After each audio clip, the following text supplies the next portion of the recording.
राम जय जय राम। श्री राम जय जय राम।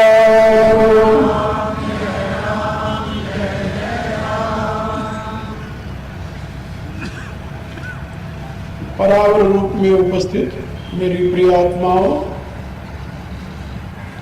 करुणा निधान भगवान श्री राम की करुणा आप सभी के लिए सदैव कल्याण का सृजन करती रहे, यह मेरी आंतरिक शुभकामना।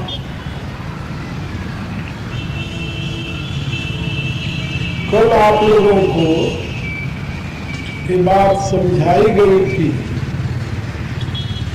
कि भक्ति का अधिकार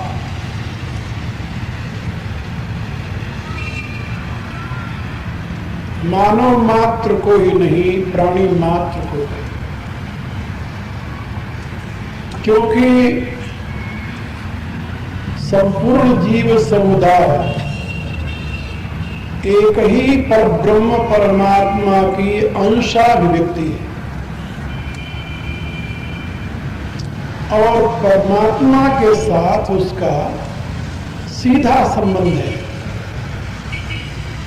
जैसे सूर्य से पृथक किरणों का कोई अस्तित्व नहीं, उसी प्रकार से उस परमात्मा से पृथक इस जीव का कोई अस्तित्व नहीं है। जैसे एक ही सूर्य सृष्टि के समस्त प्राणियों के नेत्रों को ज्योति प्रदान करता है, फिर याद रख लो, जैसे एक ही सूर्य सृष्टि के समस्त प्राणियों को,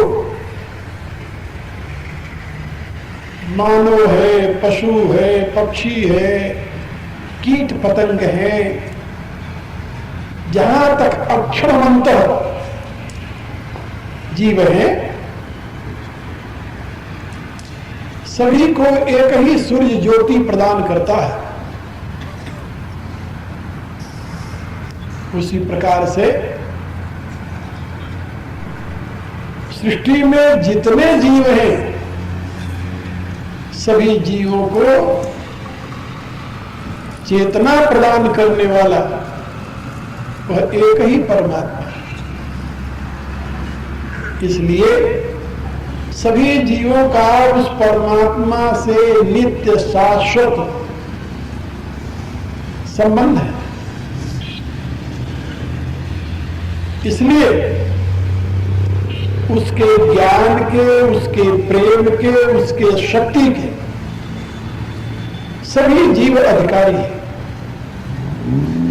परमात्मा की त्रिविध शक्ति है ये,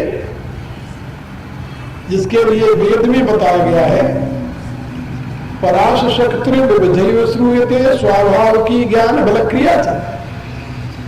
उस परमात्मा की स्वभाव की पराप्रकृति तीन प्रकार की सुनी जाती है, ज्ञान, बल और क्रिया। ये उसकी शक्ति है। ज्ञान बुद्धि का विषय, बल हृदय का और क्रिया हाथ का। तो परमात्मा की जो त्रिविध शक्ति है, उसके समान रूप से सभी अधिकारी हैं। उनमें अधिकारी और अनधिकारी भेद करना निरी अज्ञानता है। हटता है, सटता है और मेरे विचार से तो मानवता विरोधी भी है, धर्म विरोधी भी है और तर्क विरोधी भी है। इसलिए भगवान स्वयं भक्तिमती सबरी को माध्यम बनाकर जीवन के विकास की विधा जो भक्ति रूप से कही गई है उसका उपदेश करते हैं। कल मैंने बताया था भगवान क्रमशः 9 प्रकार की भक्ति का उपदेश देते हैं।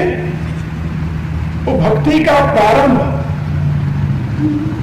जीवन के विकास की विधा का प्रारंभ कहां से होता है तो बता रहे हैं। प्रथम भगति संतन कर संगा, दूसर रति मम कथा प्रसंगा, गुरु पद पंकज सेवा, तीसर भगति अमान, चौथी भगति मम गुण गण करई कपट तजिगान। कल मैंने संक्षेप में इन अध्यायों की व्याख्या आपको सुनाई थी। भक्ति का प्रारंभ सत्संग से होता है। सत्संग संपूर्ण साधनों का फल है। गोस्वामी जी ने लिखा है अन्यत्र, बिनु सत्संग न हरि कथा, तेहि बिनु मोह भाग, मोह गए बिनु राम पद होए न दृढ़ अनुराग। बिना सत्संग के भगवान की कथा सुनने को नहीं मिलती और बिना भगवत कथा श्रवण किए मोह का नाश नहीं होता। और जब तक मोह का नाश नहीं होता तब तक मानव का उस प्रभु में दृढ़ प्रेम नहीं होता। प्रेम तो होता है लेकिन दृढ़ अनुराग नहीं होता, दृढ़ प्रेम नहीं होता। इसलिए सत्संग जीवन विकास की पहली सीढ़ी है, याद रख लो। सठ सुधरई सत्संगति पाई, पारस परसी कुधातु सुहाई। तुलसीदास जी कहते हैं कि जो सठ बुद्धि के लोग हैं वो भी सत्संगति प्राप्त करके सुधर जाते हैं। उदाहरण दिया कि जैसे पारस के स्पर्श से कुधातु लोहा सुधातु सोना बन जाता है, ऐसे ही सत्संग के माध्यम से सच जो है वो सज्जन बन जाता है। अनेकों उदाहरण इसमें। और तुलसीदास जी की तो यहां तक घोषणा है कि मति कीरति गति भूति भलाई, ये 6 मानव के अभीष्ट। मानव इन 6 को प्राप्त करना चाहता है। ये 6 कौन कौन है? मति, फल। हर एक आदमी ये सोचता है कि हमें सुंदर मति, सुंदर बुद्धि मिले। और मति के बाद कीरति, क्योंकि सुंदर मति वालों की ही कीर्ति होती है दुनिया में, कुमति वालों की कीर्ति नहीं होती। तो आप लोग जानते हो रामायण में भरत ऐसे पुत्र को जन्म देने वाली कैकेयी, भरत ऐसे पुत्र को जन्म देने वाली कैकेयी कितनी पवित्र हृदया रही होगी। हमारे शास्त्रानुसार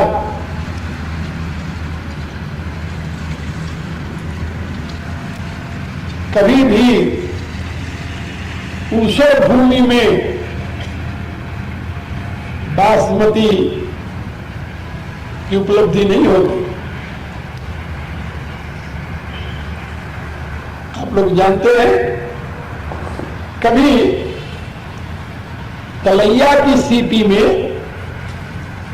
मोती प्राप्त नहीं होती। इसी रूप से किसी दूषित हृदय नारी के द्वारा किसी संत महापुरुष का आविर्भाव नहीं होता। ये शास्त्र का कथन है। जिस मां ने महात्मा भरत ऐसे पुत्र को जन्म दिया हो, सोचो पहले कितनी पवित्र हृदय रही होगी वो। लेकिन वह हरे कुसंगति एक दासी के बहकावे में आकर के तुलसीदास जी ने लिखा, को न कुसंगति पाई न साई, रही न नीच मते चतुराई। कौन ऐसा दुनिया में हुआ जो कुसंगति को प्राप्त करके अपनी बुद्धि को पतन के गर्त में न डाल दिया? अरे नीच व्यक्तियों के मत में आने से क्या व्यक्ति की चतुरता सुरक्षित रह सकती है, कुशलता सुरक्षित रह सकती है? और वह भरत की मां कैकेयी एक नीच बुद्धि दासी के मत में आकर के अपनी बुद्धि को कुमति बना लिया। और तुलसीदास लिखते हैं, काली कुमति कैकेयी केरी, परी जा सुफल विपत्ति घनेरी। वो कहते कैकेयी की कुमति काई है, जैसे काई पर पांव रखने से व्यक्ति फिसल जाता है और दुख का भाजन बनता है, ऐसे कैकेयी की कुमति के ऊपर आकर के महाराजा दशरथ ऐसे फिसल गए और वो एक्सीडेंट ऐसा हुआ कि उनकी मृत्यु हो गई।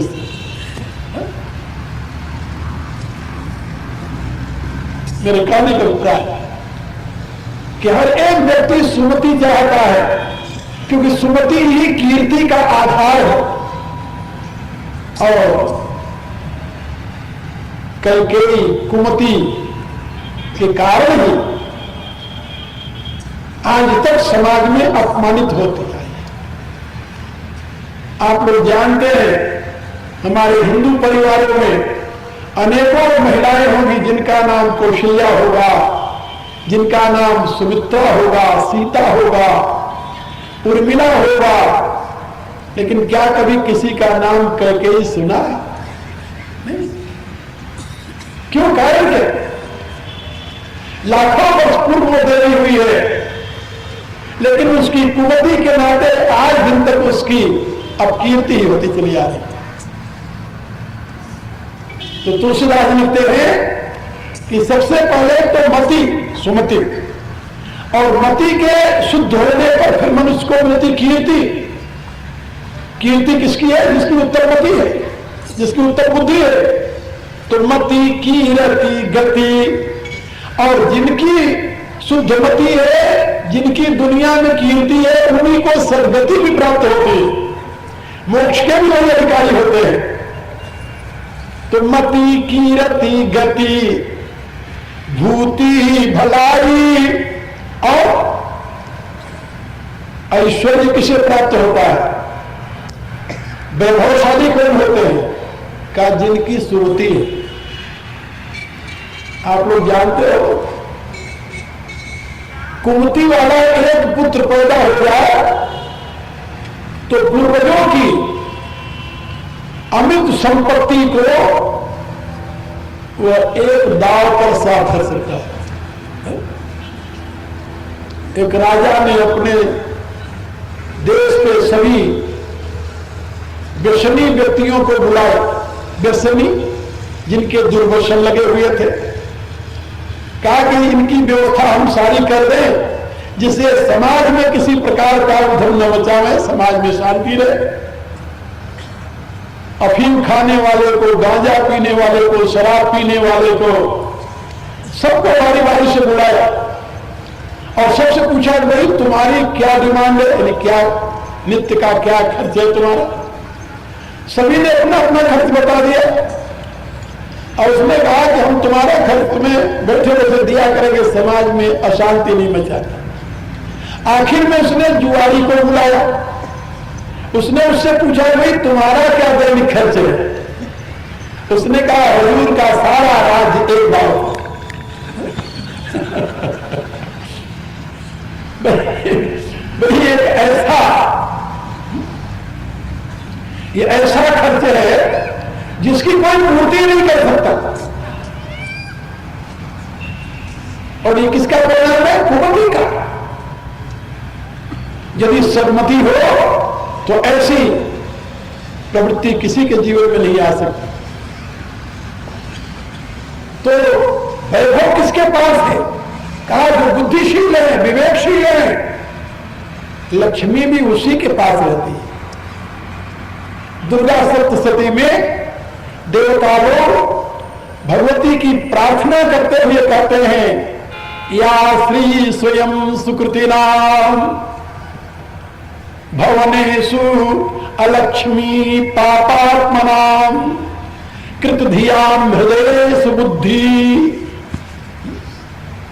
जो भगवती सुकृतिनाम,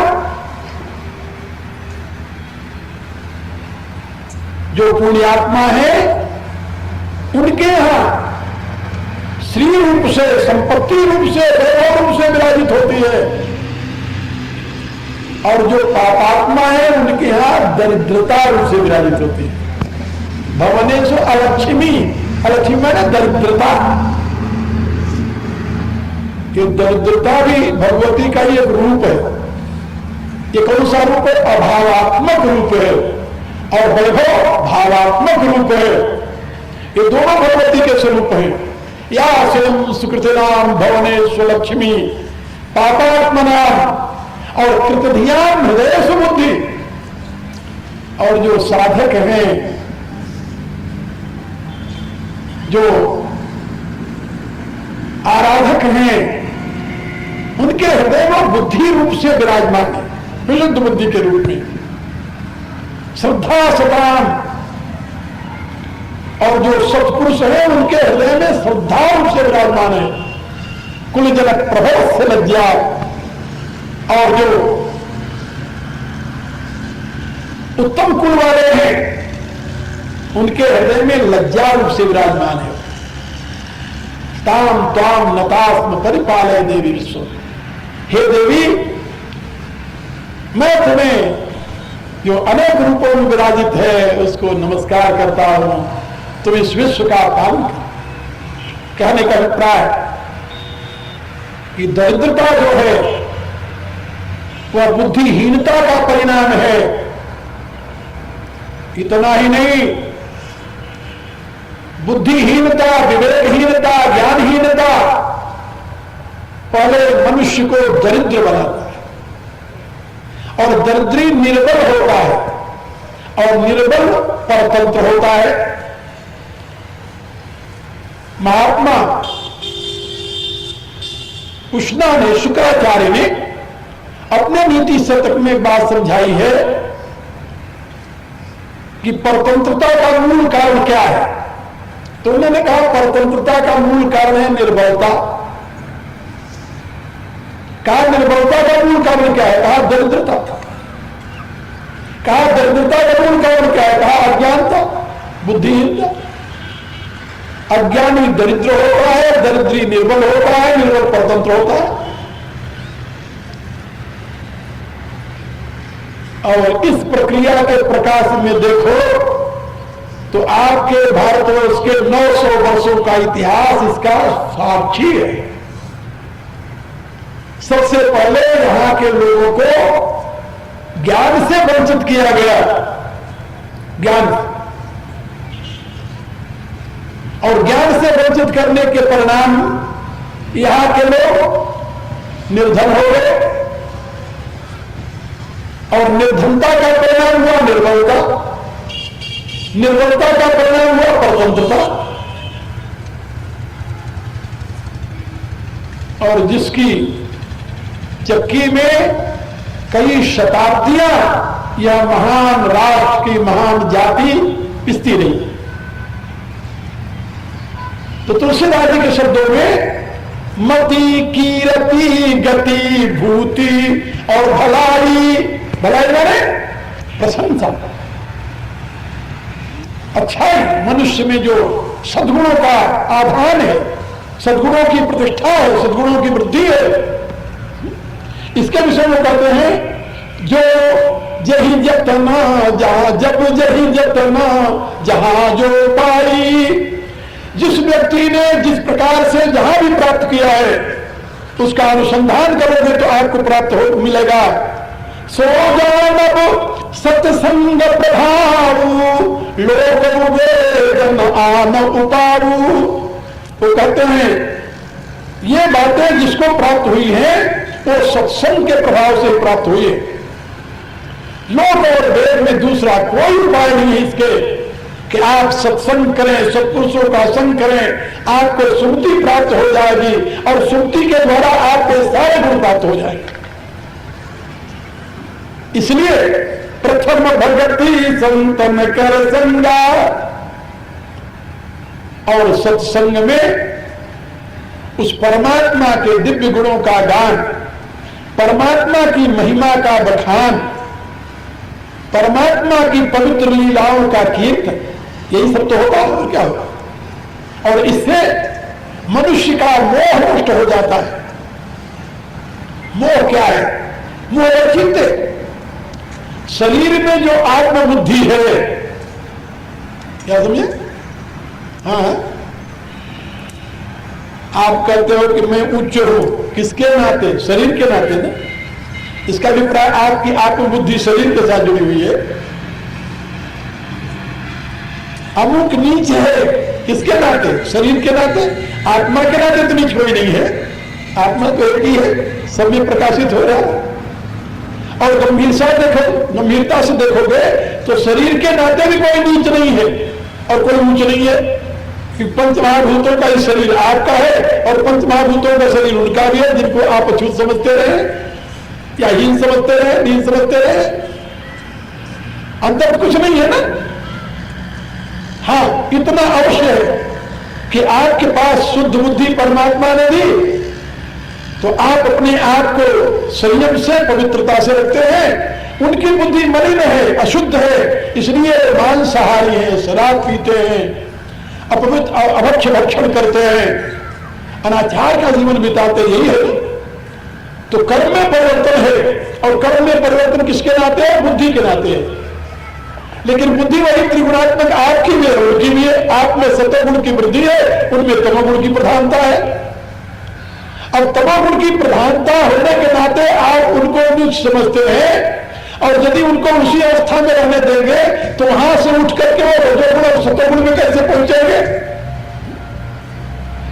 और क्या गारंटी है कि आज जो आप सतोगुणी बुद्धि वाले हैं कल पुनः तमोगुणी बुद्धि वाले में नहीं जाएंगे? नहीं होंगे।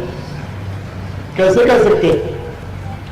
यदि एक चक्रवर्ती सम्राट भरत मृगयोनि में जा सकता है, आप जरा सोचो, तो आप ये कैसे कह सकते हैं कि आप हमेशा इसी अवस्था में रहेंगे? यदि आपके जीवन में आत्मदृष्टि नहीं आई तो, क्योंकि शरीर दृष्टि रखना ही तमोगुण में आसक्त होने का प्रमाण है, याद रखिए। इसलिए आपको इस प्रकार के तामसिक वृत्तियों से ऊपर उठना होगा और समाज में शरीर दृष्टि नहीं, आत्मदृष्टि रखना होगा। आत्मदृष्टि, और आत्मदृष्टि से जब आप विचार करेंगे तो आपको लगेगा कि ये सभी में एक ही परमात्मा का प्रकाश प्रकाशित हो रहा है। फिर वहां आपके जीवन में भेद के लिए स्थान नहीं होगा। तो तुलसीदास जी के शब्दों में भक्ति के उस मार्ग पर आगे बढ़ेंगे और भगवान को सभी का सर्वाधार स्वीकार करते हुए, सभी प्राणियों को भगवान के कृपा भाजन समझते हुए सभी को भगवान की भक्ति में प्रवृत्त कराए। हमारे परमाचार्य ने यही किया, भगवान रामानंदाचार्य। इस देश में उनसे पहले ये प्रथा नहीं थी कि हर एक वर्ग को भक्ति का, भगवान की आराधना का अधिकार दिया जाए। आपको जानकर आश्चर्य होगा, जरा अयोध्या में जाकर देखिए, कोई ऐसी भारत की जाति नहीं है जिसका अपना मंदिर न हो भगवान का। उन्होंने कहा कि सब अपना मंदिर बनावे, भगवान की पूजा करें। एक वर्ग ने कोई ठिका लिया भगवान की पूजा करने का, वहां हर एक जाति का मंदिर है और उस मंदिर में मंदिर भगवान का है, भगवान श्री सीताराम का। और हर एक जाति के लोग अपना मंदिर बनाकर भगवान श्री सीताराम की स्थापना करके वहां पूजा करते हैं। उसी जाति का वहां पुजारी होता है। हरिजनों का मंदिर है तो हरिजन वहां पुजारी बैठा हुआ है। रजकों का, धोबियों का मंदिर है, धोबी वहां पुजारी बैठा हुआ है। यानी हर एक जात का मंदिर है वहां, और हर एक जात का अपना पुजारी वहां बैठा भगवान की पूजा कर रहा, भगवान की आराधना कर रहा। कि उन्होंने कहा कि भगवान की आराधना करने का अधिकार सबको है। हर एक व्यक्ति भगवान की संतान है, तो भगवान की आराधना क्यों नहीं कर सकता? आप भगवान के ऊपर अपना एकाधिकार क्यों प्रस्थापित करना चाहते हो? क्या भगवान ने आपको अपने अधिकार का पट्टा लिख दिया है क्या? हर एक व्यक्ति भगवान की उपासना कर सकता है कि भगवान के द्वारा उसकी सत्ता है, भगवान के द्वारा उसकी महत्ता है। तो प्रथम भगति संतन कर संगा, दूसरी मम कथा प्रसंगा। और भगवान के चरित्र में जब प्रेम हो जाए, कैसा प्रेम हो जाए? जैसे महर्षि वाल्मीकि ने कहा कि जिनके श्रवण समुद्र समाना, कथा तुम्हारी सुभग सलिनाना, ये भरई निरंतर होई न पूरे, तिनके ही तुम कहूं गृह रूरे। महर्षि वाल्मीकि भगवान राम से कहते हैं कि हे प्रभु, जिनके श्रवण समुद्र के समान है, जैसे समुद्र में असंख्य नदियां रोज गिरती हैं, अनवरत गिर रही हैं, लेकिन समुद्र कभी उन नदियों के जल से तृप्त नहीं हुआ। वो अपने जहां है वहीं रहता है। नदियों को यह नहीं कहता कि तुम्हारे जल की मुझे जरूरत नहीं है। भरई निरंतर होई न पूरे। इसी रूप से जिसका श्रवण समुद्र के समान है, और जो भगवत चरित्र को अनवरत सुनते रहते हैं, लेकिन कभी तृप्त नहीं होते, कभी तृप्त नहीं होते, और सुनने की चाह बनी रहती है। और जिनके हृदय में ऐसी भावना है, भगवान शंकर ने भी कहा कि राम कथा वे सुनत अघाही, रस विशेष जाना तीन नाही। जो भगवान के पावन चरित्र को सुनते हुए कहा अब तो मैं अघा गया भाई, क्या सुनूं वही तो बातें हैं लोग। क्या उसने सही में उसका रस नहीं समझा,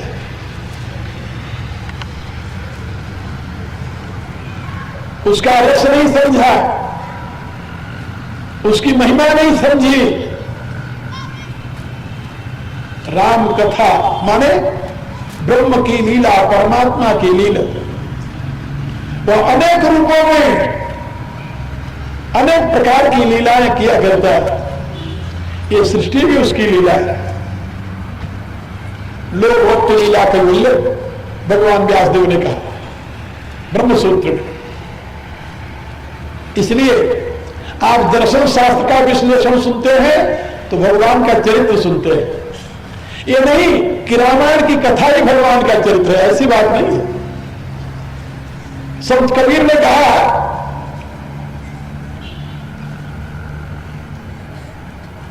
कहूं सो नाम सुनऊं सो सुमिरन, खावा पियो सो पूजा। कहा जो मैं बोलता हूं भगवान का नाम लेता हूं, जो शब्द भगवान नाम में, और जो सुनता हूं से भगवान की कीर्ति सुनता हूं, फिर सुमिरन हो जाता है। कहने का अभिप्राय कि सृष्टि में जो कुछ है सब भगवान की लीला है, और उसकी लीला का तात्विक दृष्टि से श्रवण करना मनुष्य के लिए परम कल्याण का हेतु है। इसलिए भगवान के कथा में रति हो जाए, कथा प्रसंग में रति हो जाए, अनुरक्ति हो जाए, कभी तृप्ति न हो, ऐसी स्थिति आ जाए, ये दूसरी भक्ति है। और इससे क्या होता है, इससे फिर क्या होती है कि जिस भगवान की लीला इतनी मधुर है, जिस भगवान का चरित्र इतना महान है, इतना अद्भुत है, उस भगवान की सत्ता को जानने की अभिलाषा उत्पन्न हो जाती है। तो भगवान कैसा होगा? उसकी सत्ता और महत्ता को अनुभव करने की चाह होगी, और जब भगवान की सत्ता और महत्ता को अनुभव करने की चाह हो तब सदगुरु की तलाश होती है। उपनिषद कहती है सदगुरु अभिगच्छेत्, उसकी सत्ता और महत्ता को जानने के लिए किसी सदगुरु की शरण लो। किस प्रकार का सदगुरु हो? सदगुरु कहते किसे है? कहा श्रोत्रियम ब्रह्मनिष्ठम, जो श्रोत्री है ब्रह्मनिष्ठ है। श्रोत्री माने जिसको वेदादि शास्त्रों का बोध है उसे श्रोत्री कहते हैं, और ब्रह्मनिष्ठ माने जिसने साधना के द्वारा अपने आप को उस परमात्मा के साथ युक्त किया है और परमात्मा भाव में ही जो अवस्थित रहता है हमेशा, उसे ब्रह्मनिष्ठ कहते हैं। ब्रह्म में निशेष रूपेण स्थिति जिसकी है उसे ब्रह्मनिष्ठ कहते हैं। श्रोत्रियम ब्रह्मनिष्ठम, ऐसा गुरु। और ऐसे गुरु की जब तलाश में आप निकलेंगे तो परमात्मा के दिव्य विधान से ऐसा गुरु मिल जाएगा। एक बात और मैं बताऊं आपको, जैसे आपके जन्म से पूर्व आपके माता पिता निश्चित थे, ऐसे ही आपका गुरु भी निश्चित है।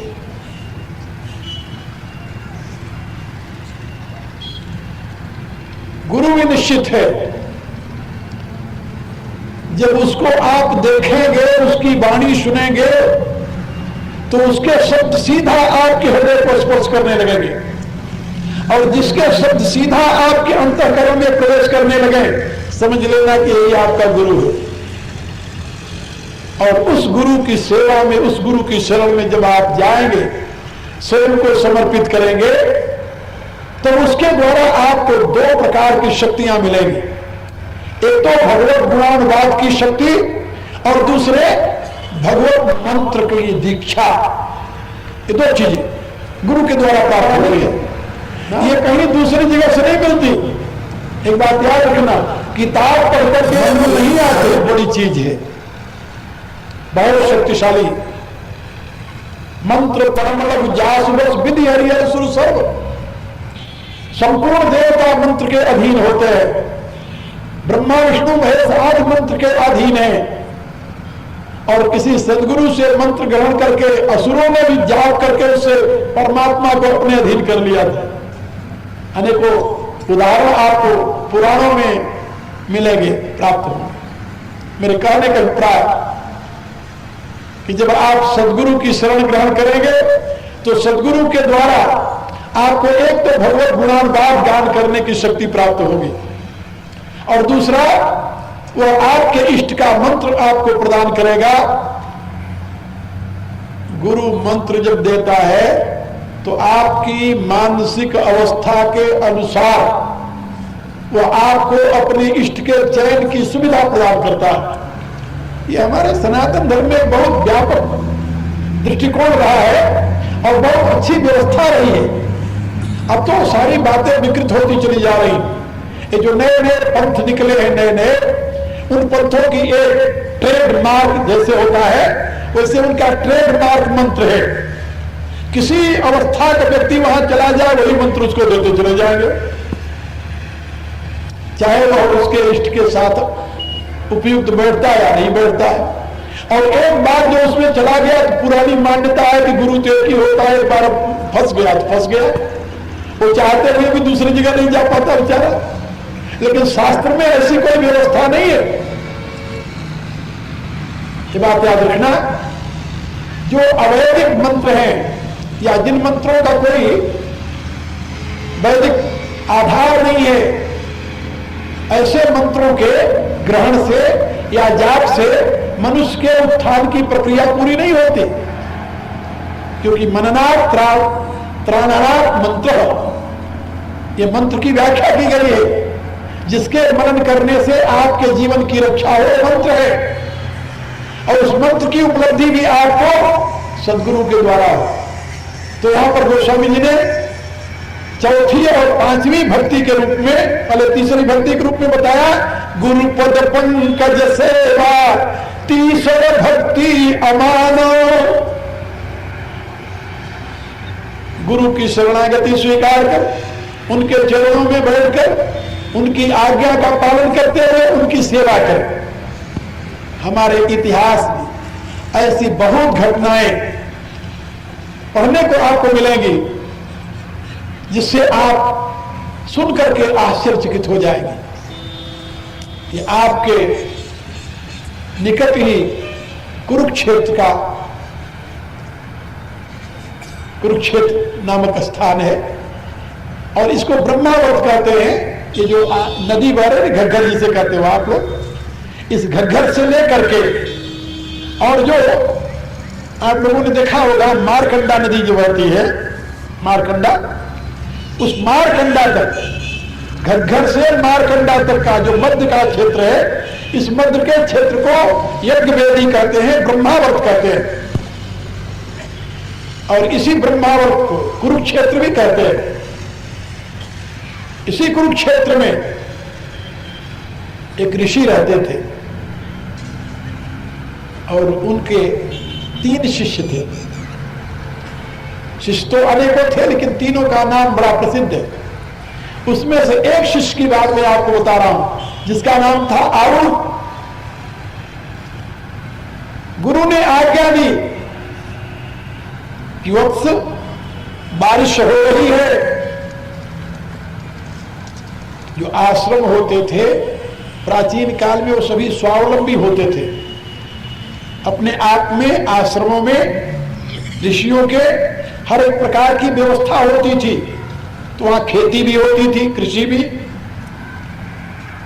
और विद्यार्थी जो वहां रहते थे पढ़ते थे वही सारी व्यवस्था करते थे। तो उन्होंने अपने शिष्य आरुणि से कहा कि पुत्र आरुणि, हाँ गुरुदेव, कहा बारिश हो रही है, इसमें तुम चले जाओ धान के खेत में पानी लगाओ, देखना खेत से पानी बहने ना पावे, नहीं तो धान सूख जाएगा।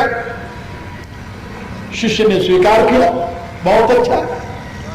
उसने घड़ी उठाई, फोड़ा उठाया और चल दिया। धान के खेत में जब गया तो एक मेड़ टूट गई थी। उस मेड़ से टूट गई थी, पानी बह रहा था, बाहर जा रहा था। तो उसने मिट्टी खोद खोद करके उसको बांधना चाहा, लेकिन मेड़ रुकी, पानी रुका नहीं, बनी नहीं मेड़। अब वो कई प्रकार के प्रयत्न करके जब हार गया तो स्वयं जाकर के वहां सो गया, लेट गया मेड़ की जगह पर। मेड़ की जगह पर लेट गया, मिट्टी को इकट्ठा कर लिया अपने बगल में, अब पानी रुक गए, वही पड़ा रहा। दिन बीत गया सारा। रात्रि में जब सोने का समय हुआ तो गुरुदेव ने पूछा अपने अन्य शिष्यों से कि भाई आरुणि कहाँ है? कहा गुरुदेव आरुणि तो आया नहीं। कहा आरुणि कहाँ है? कहा गुरुदेव आपने ही तुझे भेजा था ना मेड़ पानी रोकने के लिए धान में। कहा तब से नहीं आया? बोले नहीं। अब गुरु को चिंता हुई, बारिश हो रही, अंधेरी रात। उन्होंने मशाल लिया हाथ में, कुछ शिष्य उनके साथ में हुए, चल पड़े वहां। धान के खेत से दूर से जाकर आवाज लगाने लगे, बेटा आरुणि, बेटा आरुणि। बेटा आरुणि वहां नजदीक तो था नहीं, वो तो मेड़ बना हुआ सोया हुआ था। जब नजदीक पहुंचे उसके कान में आवाज गई, गुरु आवाज लगा रहे हैं, वत्स आरुणि तुम कहां हो? उसने मेड़ के बगल से वहां से आवाज दी, गुरुदेव मैं यहां हूं। कहा वहां क्या कर रहे हो? कहा पानी रोके हुए। गुरुदेव जब वहां पहुंचे देखा कि आरुणि स्वयं मेड़ बन करके वहां पानी रोके हुए। अरे कहा ये तू क्या कर रहा है? कहा गुरुदेव आपकी आज्ञा थी इस खेत से पानी बाहर न जाने पाए, मैंने बड़ी कोशिश की, जब पानी नहीं रुका तो आपकी आज्ञा का पालन करने के लिए मैं स्वयं मेड़ बन गया। वाह, भला आप बताइए ऐसे शिष्य को पाकर किस गुरु का हृदय ऐसा नहीं करेगा कि जो कुछ मेरे पास है इसको दे दे। और वो गुरु उस शिष्य को, आवड़ी को उठाकर हृदय से लगाया और कहा बस आज तेरी साधना पूरी हुई। और उन्होंने अपने ज्ञान विज्ञान से उसे भर दिया। और वैदिक ऋषियों में आवड़ी का महान स्थान है और उसके नाम से एक अलग विद्या प्रचलित हुई जिसको आवड़ी विद्या कहते हैं उपनिषद में।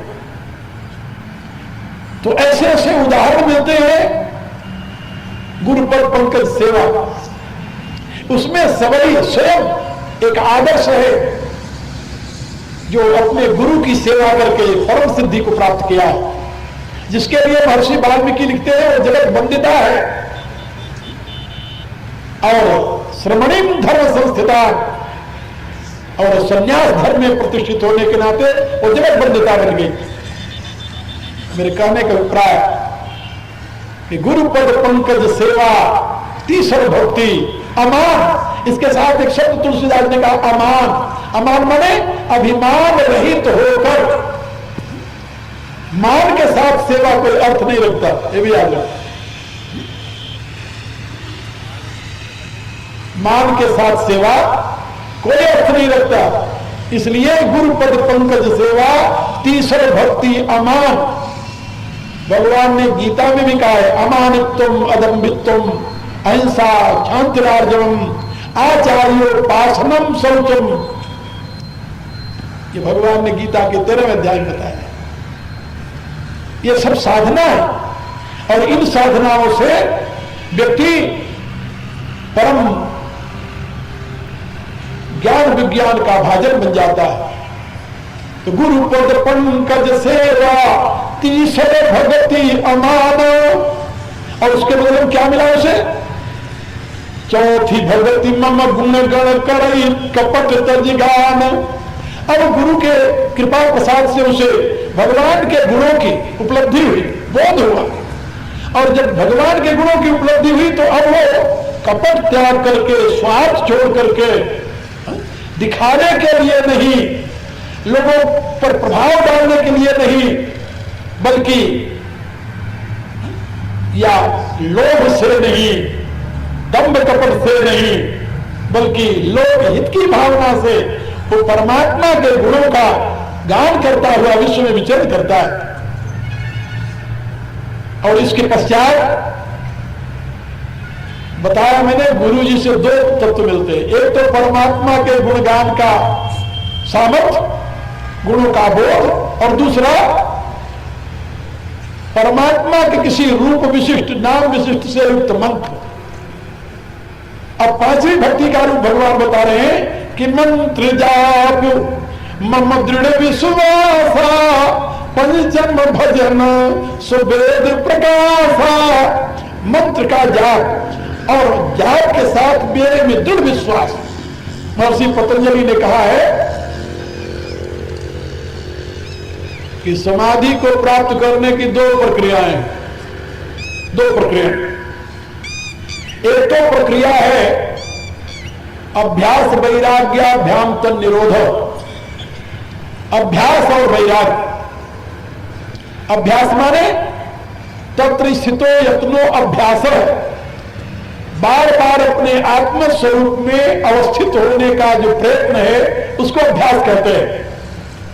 अब इसके लिए एनालिटिकल प्रोसेस यानी बोध चाहिए, वैज्ञानिक विचारधारा से युक्त बोध चाहिए, जो कि अपने शरीर के समस्त अवयवों का एनालाइज करते हुए, सबको नकारते हुए, और अंत में जो परम चैतन्य घन का अंशाभिव्यक्ति, परम चैतन्य घन की अंशाभिव्यक्ति जो जीव रूप में अवस्थित है, उसमें प्रतिष्ठित होने का बार बार प्रयत्न, उसको अभ्यास कहते हैं। और वैराग्य जितने पर पदार्थ हैं, प्राकृतिक पदार्थ हैं, उनमें से आसक्ति का अभाव वैराग्य कहा जाता है। तो अभ्यास वैराग्याभ्याम तन निरोध। तो अभ्यास और वैराग्य ये दो अंग हैं। पहले समाधि को प्राप्त करने के लिए, चित्तवृत्ति निरोध के लिए, योग की सिद्धि के लिए। और यदि ये न हो तो भगवान पतंजलि कहते हैं ईश्वर प्रणिधानाद वा, फिर परमात्मा की शरणागति। प्रणिधान माने परमात्मा की शरणागति, परमात्मा के प्रति समर्पण का उसका क्या लक्षण है? उन्होंने कहा तस्य बाच का प्रणव तजपस्तदर्थ भाव, उस परमात्मा के वाचक जो शब्द है जिसको प्रणव कहते हैं, प्रणव माने प्रकृष्ट रूपेण नवति स्तवती प्रणव, जिसके द्वारा प्रकृष्ट रूप से परमात्मा की स्तुति होती हो, परमात्मा की महिमा का बोध होता हो, परमात्मा की महिमा का प्रकाश होता हो, उसको प्रणव कहते हैं। और उस मंत्र का जाप तज्जपस तदर्थ भावना, उस मंत्र का जाप और उसके अर्थ की भावना। यदि आप परमात्मा के मंत्र का जाप और उसके अर्थ की भावना करेंगे तो क्या आपको मिलेगा? तो महर्षि पतंजलि कहते हैं तथा प्रत्यक्ष चेतनाधिगमो अपि अंतराया भावोच्च, उससे आपको दो लाभ होगा। पहला लाभ तो होगा कि आप अपने आत्म स्वरूप में प्रवेश करने की क्षमता प्राप्त कर लेंगे। तथा प्रत्यक्ष चेतनाधिगमो, प्रत्यक्ष चेतना माने अपने आत्म स्वरूप में प्रवेश प्राप्त करने की सामर्थ्य। जो सर्वव्यापी चैतन्य है उसे ब्रह्म चेतना कहते हैं, और जो आपके चित्त के माध्यम से चेतना अभिव्यक्त हो रही है उसको प्रत्यक्ष चेतना कहते हैं। बात समझे? वही सर्वव्यापी चेतना ही चित्त के माध्यम से अभिव्यक्त होने के नाते प्रत्यक्ष चेतना कही जाती है। और उस प्रत्यक्ष चेतना में आपका प्रवेश हो जाएगा, यानी आप अपने आत्म स्वरूप में प्रवेश पाने के लिए योग्य हो जाएंगे, समर्थ हो जाएंगे। तथा प्रत्यक्ष चेतना अधिगमो अपि अंतराया भावस्य, और उसमें आने वाले जो विघ्न है, आपकी साधना में आने वाले जो विघ्न है, ये सारे विघ्न सदा के लिए चले जाएंगे। क्योंकि सकल विघ्न व्यापी नहीं ते ही राम सुकृपा विलोकई जेहि। भगवान की शरणागति स्वीकार करने वाले जीव भगवान के कृपा के भाजन बन जाते हैं, और जो भगवत कृपा का भाजन बन गया उसके जीवन की, उसकी साधना में, उसके जीवन में किसी प्रकार की विघ्न और बाधा नहीं आती। याद रखो, संपूर्ण बाधाएं, संपूर्ण विघ्न दूर से ही भाग जाते हैं। भगवान मारुति जो भगवान राम के अनन्य कृपा, अनन्य भक्त और कृपा भाजन है, वो जब लंका में प्रवेश किए तो वहां एक सुवेर नाम का पर्वत था, शिखर था, जिस पर श्राप था कि जो कोई वहां जाएगा वो मृत्यु का भाजन बन जाएगा। लेकिन हनुमान जी जब वहां गए तो छलांग मारकर सबसे पहले उसी पहाड़ पर चढ़ गए। पार्वती जी ने पूछा भगवान शंकर से, कहा कि प्रभु आपने तो बताया था कि सुवेरगिर पर्वत पर श्राप है, जो जाएगा और मृत्यु का भाजन बन जाएगा, और ये आप क्या कह रहे हो कि हनुमान जी छलांग मारकर उस पर चले गए और उनको कुछ नहीं हुआ? शंकर जी मुस्कुराए, उन्होंने कहा उमा उमा न कछु कपि की प्रभुताई, इसमें हनुमान जी कोई महत्व नहीं है। कहा तो फिर कहा प्रभु प्रताप जो काल नहीं खाई, ये प्रभु का प्रताप है, राम का प्रताप है जो काल को भी भक्षण कर जाता है। भगवान के अनन्य चरणानुरागी किसी भी प्रकार की बाधा के भाजन नहीं बनते, भगवान उनकी संभाल स्वयं करते हैं। इसलिए पतंजलि ने कहा कि जो भगवान की शरणागति स्वीकार कर लेते हैं वे अपने आत्म स्वरूप में प्रवेश पा जाते हैं और सारी बाधाओं से मुक्त हो जाते हैं। उनसे पूछा गया बाधाएं कितनी हैं, तो उन्होंने बताया 14 प्रकार की। 14 प्रकार की बाधाएं जापक के जीवन में, साधक के जीवन में आती हैं। जो ईश्वर प्रणिधान की साधना में निरत हो गए हैं वो तो उन बाधाओं से बच जाते हैं, लेकिन जो ईश्वर की शरणागति ग्रहण नहीं किए और अभिमान वश अहंकार वश स्वयं साधना में लग गए हैं, वो उन बाधाओं से बच नहीं पाते। और उनमें 9 बाधाएं बड़ी प्रबल हैं, प्रधान है। कौन कौन सी? व्याधि, त्यान, संशय, प्रमाद, आलस्य, अविरति, भ्रांति दर्शन, अलब्ध भूमिकत्व, अनवस्थितत्वान, चित्त विक्षेपास्ते अंतराया। महर्षि पतंजलि ने 9 बाधाएं गिनाई। इनकी व्याख्या फिर कभी समझाएंगे आपको। भगवान की शरणागति स्वीकार करने पर, भगवान के मंत्र का जाप करने पर, भगवान का ध्यान करते हुए उनमें दृढ़ आस्था रखने पर ये बाधाएं मनुष्य को बाधित नहीं करती। इसलिए प्रभु ने कहा कि मंत्र जाप मम दृढ़ विश्वासा, पंचम भजन सो वेद प्रकाशा। मंत्र का जाप और प्रभु में दृढ़ विश्वास। ये जाप किसे कहते हैं?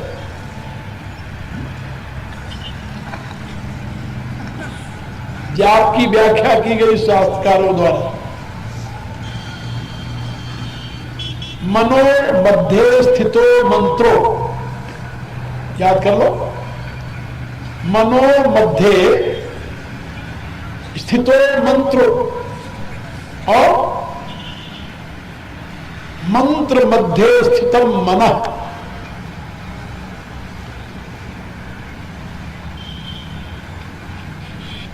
मन में मंत्र स्थित हो जाए और मंत्र में मन स्थित हो जाए। मनो मंत्रो समायुक्त या समायोगे जाप इति अभिधीयते। मन और मंत्र जब दोनों एक हो जाए उस स्थिति का नाम है जाप। कि माला लेकर जो ऐसे कैसे करते ना, ये जाप नहीं है, याद रखो।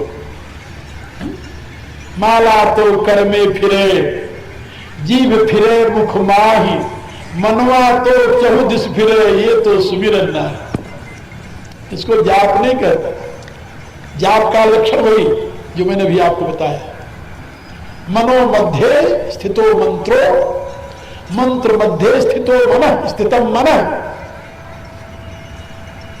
मन में मंत्र स्थित हो जाए और मंत्र में मन स्थित हो जाए और मनोमंत्र समायोगे, मन और मंत्र का सम्यक प्रकार से जब योग हो जाए तो जप इति अभिधीयते, उसको जप कहा जाता है। और यहां पर भगवान उसी जप के लिए निर्देश दे रहे हैं। मंत्र जाप मम दृढ़ विश्वासा। और मंत्र जाप की कितनी महिमा है इसके विषय भगवान ने गीता में स्वयं कहा है कि जितने प्रकार के यज्ञ हैं अर्जुन, उन संपूर्ण प्रकार के यज्ञों में श्रेष्ठतम यज्ञ क्या है? का यज्ञानाम जप यज्ञोस्मि। यज्ञों में श्रेष्ठतम यज्ञ है जप यज्ञ। वो मेरा स्वरूप है, भगवान कहते हैं। तो जिस जप यज्ञ की इतनी महिमा है, जो जप यज्ञ स्वयं में भगवत स्वरूप है, भला आप सोचिए उसका अवलंबन लेने वाला भगवान का कृपा भाजन क्यों नहीं बनेगा? इसलिए 5वीं प्रकार की भक्ति भगवान कहते हैं वो मंत्र जाप है और मेरे में दृढ़ आस्था है। और ये मैंने पहले ही बताया कि गुणगान और मंत्र जाप ये दोनों की क्षमता योग्यता कहां से प्राप्त होती है? गुरु पर पंकज सेवा से। कि मंत्र किताब से नहीं मिलता, गुरु से मिलता है। इसलिए बताया गया कि मंत्र मूलम गुरु वाक्यम। गुरु के प्रति इसीलिए बताया गया गुरुर ब्रह्मा गुरुर विष्णु गुरुर्देव महेश्वर। गुरु ब्रह्मा है। ब्रह्मा कैसे बन गया गुरु? कहा वो आपके जीवन में सात्विकता की सृष्टि करता है, इसलिए ब्रह्मा है। गुरु विष्णु है। विष्णु कैसे है? कहा आपके जीवन के सात्विक संस्कारों की रक्षा करता है, पालन करता है, पुष्ट करता है, इसलिए विष्णु है। और गुरुदेव महेश्वर आपके चित्त में जितने दूषित हैं, दुर्गुण हैं, इन सबका संहार करता है, इसलिए वो महेश्वर है। और गुरु साक्षात परब्रह्म, और इन तीनों प्रकार की शक्तियों से परे जो आपका ध्यातव्य है उसकी तरफ निर्देश करने वाला भी गुरु ही, इसलिए तस्मै श्री गुरुवे नमः ऐसा कहा गया। और गुरु का लक्षण बताया गया। गुरु कहते किसे हैं? कहा गु नाम अंधकारस्य, गु नाम अंधकारस्य, रू शब्द विरोध कर अंधकार विरोधत्वात् गुरु रीति अभिधीयते। का गु नाम है अंधकार का, और रू नाम है रकार अग्नि बीज होने के नाते प्रकाश का। तो जो आपके अंतःकरण के अज्ञान रूपी अंधकार को दूर करके आपके अंतःकरण में ज्ञान का प्रकाश करा दे, वो गुरु है। और याद रखो, यदि आप किसी गुरु की शरण में जाकर के भी अबोध अज्ञानी बने रहे तो दोनों में एक जगह जरूर कहीं कमी है। या तो आपको सही गुरु नहीं मिला, और या तो आप उसकी आज्ञा का सही पालन नहीं किया। दोनों में एक कारण जरूर है। औषधि लेने पर यदि आपका रोग नष्ट नहीं हुआ तो इसका अभिप्राय है कि या तो वैद्य सही नहीं है, क्योंकि सदगुरु को वैद्य कहा गया है। सदगुरु वैद्य बचन विश्वासा, संयम यह ना विषय कर आशा। तुलसीदास जी ने बताया कि गुरु जो है वो वैद्य के समान है, और संसार रूपी रोग को नष्ट करने की वो औषधि प्रदान करता है। तो यदि गुरु की शरण गए, यानी वैद्य का आश्रय लिया और रोग नहीं गया, इसका अभिप्राय या तो वैद्य ठीक नहीं है, आपके रोग को नहीं समझ पाया, या वैद्य ने जो आपको संयम और दवा बताई उसका आपने सही सेवन नहीं किया। एक दिन और मैंने बताया था ना, संत कबीर जी कहते हैं, गुरु से लीने मंत्र और नहीं कीने सत्संग का कबीर कोई रही कैसे लागे। आपने गुरु से नाम तो ले लिया, लेकिन सत्संग नहीं किया, उसके विचारों का मनन नहीं किया, चिंतन नहीं किया, उसकी आज्ञा का पालन नहीं किया, उसके बताए हुए मार्ग पर आप चले नहीं 10 कदम, तो आपका जीवन कोरा का कोरा ही रह गया। रंग कैसे चढ़ेगा? रंग तो संग से चढ़ता है। केवल किसी को गुरु स्वीकार के लेने मात्र से रंग नहीं चढ़ता, उसका संग करने से उसके विचारों का रंग चढ़ता है। तो ये बात याद रखो, मंत्र जाप और मम दृढ़ विश्वासा, और चौथी भक्ति के रूप में मम गुणगण करे कपट तज गान। ये दोनों प्रकार की क्षमता मनुष्य में सदगुरु के द्वारा प्राप्त होती है। इसलिए भगवान ने पहले सत्संग, फिर कथा में अनुरक्ति, फिर सदगुरु की शरणागति, फिर भगवान के गुणों का गान और मंत्र के जाप की व्यवस्था यहाँ पर बताई है। और मंत्र के जाप की विधि और उसकी महत्ता बहुत महान रूप से उपनिषदों में, वेदों में, ब्राह्मण ग्रंथों में, पुराणों में और अनेकों ग्रंथों में गाई गई है। इसलिए सबकी व्याख्या तो अभी नहीं हो सकती, कल इस विषय पर आप लोगों को और मैं कुछ बातें बताऊंगा। समय बहुत हो गया है, प्रार्थना कीजिए। यदि प्रेम प्रभु से चाहता, अभिमान को तजता करे, दे छोड़ सब अरमान नित, हरि नाम जप दिन रात रे, संसार के वैभव सभी, तू जान जलती आगरे, त्याग स्वपन का, त्याग रे सुख स्वप्न का, बीती निशाब जागरे, बीती निशाब जागरे, नाते सभी तन से किए, नाते सभी तन से किए, माँ बाप पुत्र कलत्रय, माँ बाप पुत्र कलत्रय, साथी सहोदर अपन को, साथी सहोदर अपन को, भूला फिरे लखिय त्रय, भूला फिरे लखिय त्रय, है व्यर्थ ही ममता किया, है व्यर्थ ही ममता किया, ना अंत को संग लागरे, अनंत को संग लागरे, तू देख आंखें खोल के, देख आंखें खोल के, बीती निशाब जागरे, बीती निशाब जागरे, प्यारे तुम्हारे प्रेम के, प्यारे तुम्हारे प्रेम के, जो पात्र हैं संसार में, जो पात्र है संसार में, वे जाएंगे सब एक दिन, ले जाएंगे सब एक दिन, तज के तुम्हें मझधार में, के तुम्हें मझधार में, साथी न होगा तन तेरा, साथी न होगा तन तेरा, जिससे अधिक अनुराग रे, इससे अधिक अनुराग रे, तुम भाग तनपुर छोड़ के, भाग तनपुर छोड़ के,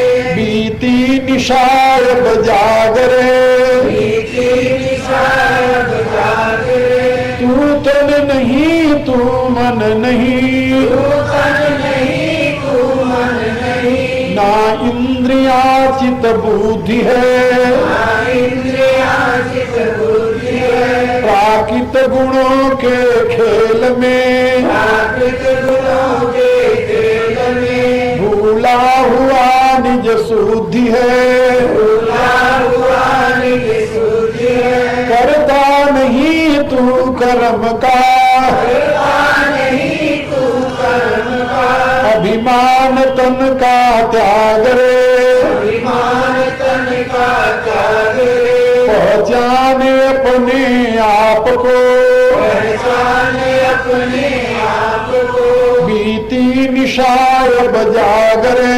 बीती निशाब जागरे।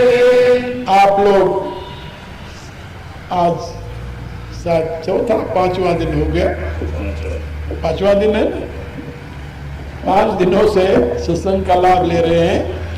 बीच में 2 दिन व्यवधान पड़ा, उससे बहुत लोगों के साथ ये भी भ्रांति हो गई कि अब शायद वहाँ प्रोग्राम नहीं होगा, कि पंडाल सारा प्राकृतिक प्रकोप का भाजन बन गया था। तो आप उन लोगों को भी सूचना दीजिए कि वहाँ कार्यक्रम अभी हो रहा है और उसी प्रकार से हो रहा है जैसे पहले प्रारंभ किया गया था। अभी आपके पास 4 दिन और रह गए हैं सुनने के लिए मेरी बातें। 4 दिनों में 8 व्याख्यान मेरे सुनेंगे, 4 गीता पर और 4 रामायण पर।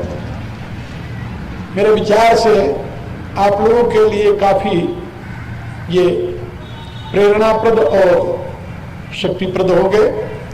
तो आप और भी अपने इष्ट मित्रों को प्रेरित कीजिए। मैं समझता हूं कि विचार परिवर्तन से ही जीवन परिवर्तन होता है। दूसरे की नकल से आप कोई नई बात प्रारंभ भी कर देंगे, यदि आपका विचार परिवर्तित नहीं हुआ है तो वो कर्म आपका नकली होगा। और यदि विचार परिवर्तन हो जाएगा तो आपके जीवन की क्रियाएं सारी की सारी आपके विचार अनुसार ही होती हैं, आपका पूरा जीवन परिवर्तित हो जाएगा। You know very well your actions are only projection of your thought. If you change your thought